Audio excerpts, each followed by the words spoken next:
Salut les potos, nous sommes le jeudi 12 avril 2018, il est, je sais pas moi, 7h30, 8h, un truc du style. Et c'est vrai que ça fait un petit moment, ça fait une dizaine de jours que j'ai pas fait de vidéo. Aujourd'hui je vais essayer de vous faire une vidéo complète parce que on va faire deux nouvelles serres. Les paillasses sont là, les planches sont là-bas. On m'a déjà posé beaucoup de questions sur ces serres. Donc si j'oublie pas de filmer au fur et à mesure, c'est l'occasion de vous montrer l'évolution de la construction. Et comme ça vous verrez plus ou moins, je vous ferai plus ou moins ce que ça m'a coûté. Voilà. Allez, on se retrouve tout au long de la journée et puis demain au samedi je vous referai une ou deux vidéos sur l'évolution des semis, du jardin et tout le reste. Puis là-bas, hier j'ai chié les barres. Je suis pas bricolo moi. Aujourd'hui j'ai un pote et j'ai mon fils qui viennent. Voilà, là-bas j'ai fait un abri pour mes choux, pour la pierrite du chou. Voilà. Allez, on se retrouve tout au long de la journée. Voilà. Première phase, on réunit les 4 planches et on les pose là où les serres vont venir et on égalise le terrain pour avoir beaucoup plus facile. Troisième phase, on vient poser les paillasses.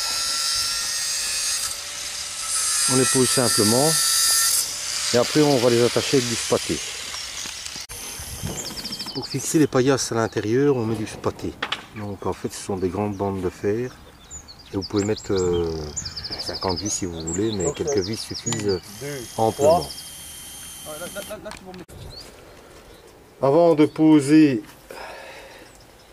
le ondulé, on met des latapanes, simplement tenues avec des colsons.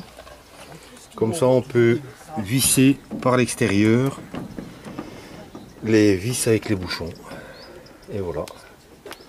Et la serre est quasi terminée.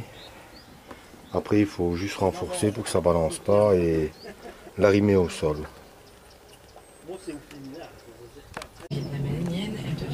Voilà, en fait cette fois-ci j'ai pas fait le con. Chaque serre est divisible, c'est-à-dire elle est indépendante. Donc en fait il suffit de tirer les vis qui se trouvent là. Et si je veux, juste le module ici qui fait 2 mètres sur 2, je peux le déménager ailleurs. Ça c'est une erreur que j'avais faite là-bas. Vraiment là-bas c'est de la bâche et ici c'est de l'ondulé.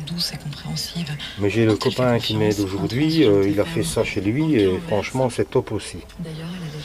Il me reste encore un ondulé et alors j'aurai une paillasse sans ondulé, mais cette année je vais faire grimper mes cornichons, mes concombres et compagnie dessus.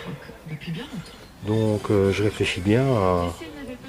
Je vais encore vous dire, maintenant on va renforcer juste à l'entrée pour que forcément ça ne balance plus. Et à l'automne, ici je vais laisser bien aérer. À l'automne je m'occuperai de mettre une porte et de pouvoir fermer et pouvoir utiliser les serres pendant l'hiver avec des scaroles de pain de sucre et compagnie.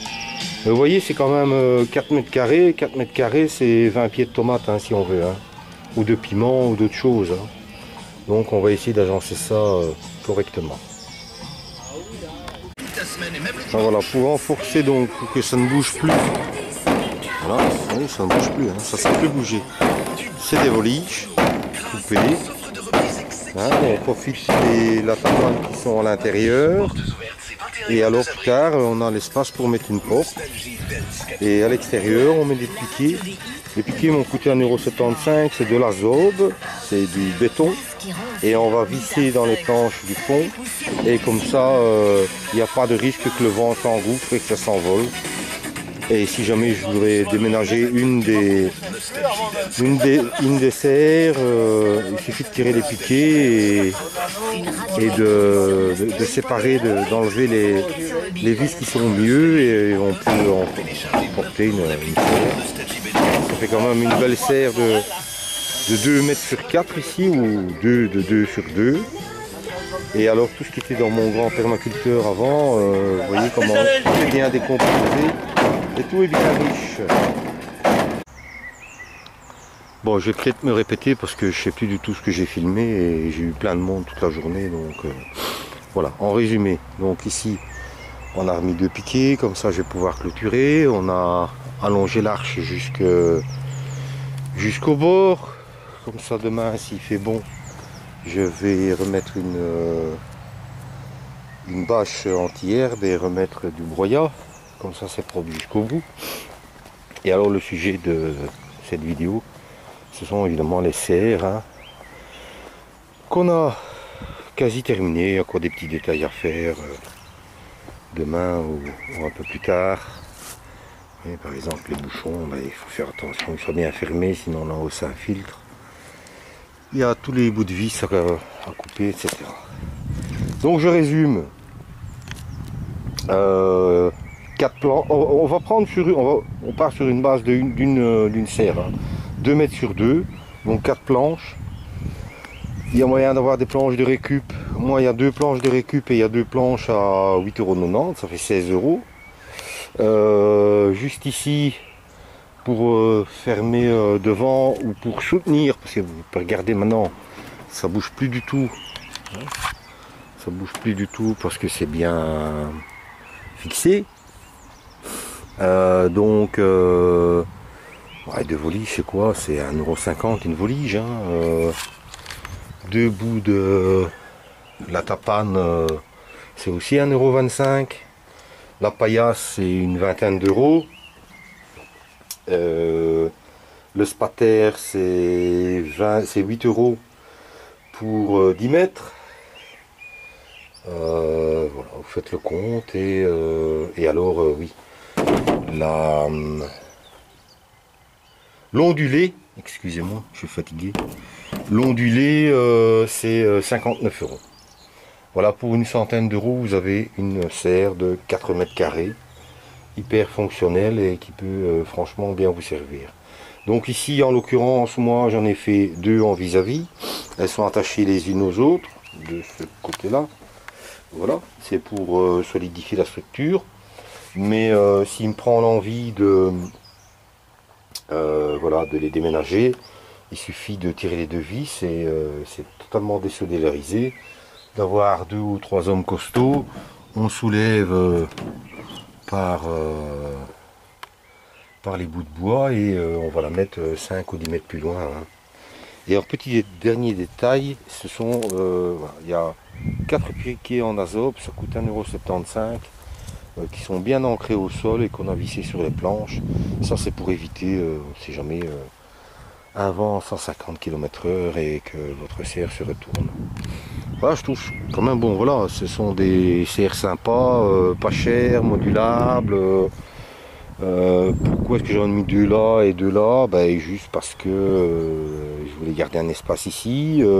J'ai envie de séparer un petit peu mes cultures, faire peut-être du melon là. Dans la dernière serre qui n'a pas d'ondulé, je vais faire tout ce qui grimpe sur la paillasse, c'est-à-dire du concombre, du cornichon, des choses de ce genre, peut-être un petit peu de butternut même. Ça va grimper mais comme à rien, hein, sans aucun problème. Hein. Et puis en hiver, ben, j'en mettrai 59 € pour une dernière ondulée et je mettrai encore une cinquantaine d'euros pour avoir les ondulés en plate. On vous les vend aussi à une dizaine d'euros pour, je sais pas moi, c'est 1,50 m sur pas lourd, pour fermer les 2 serres et pouvoir cultiver des légumes d'hiver. Le sol, je sais pas avoir mieux. Honnêtement, c'était mon permaculteur ici, dans le fond, donc à 1,50 m de profond, vous avez des troncs d'arbres complets carrément qui commencent seulement à pourrir. Et puis dans le permaculteur, j'ai mis des couches d'herbe, de paille, de déchets, de broyat, etc. C'est hyper méga riche. Honnêtement, je vais pas fermer parce que ça sert à rien. Dans un mois, il va faire tellement chaud que de toute façon on aère les serres. Hein. Mais honnêtement, je suis curieux de voir les résultats et je vais essayer de mettre un plant de tomates de chacune de mes variétés. Je dois en avoir une dizaine dans les serres pour pour comparer les résultats avec ma serre là-bas, celle-ci, et puis le grand tunnel. Voilà, je vous laisse là pour aujourd'hui et je vous promets demain au samedi, je vous fais une petite vidéo avec l'évolution des semis, des repiquages, etc. Je vous souhaite une bonne fin de journée, éclatez-vous bien dans les jardins et à très bientôt.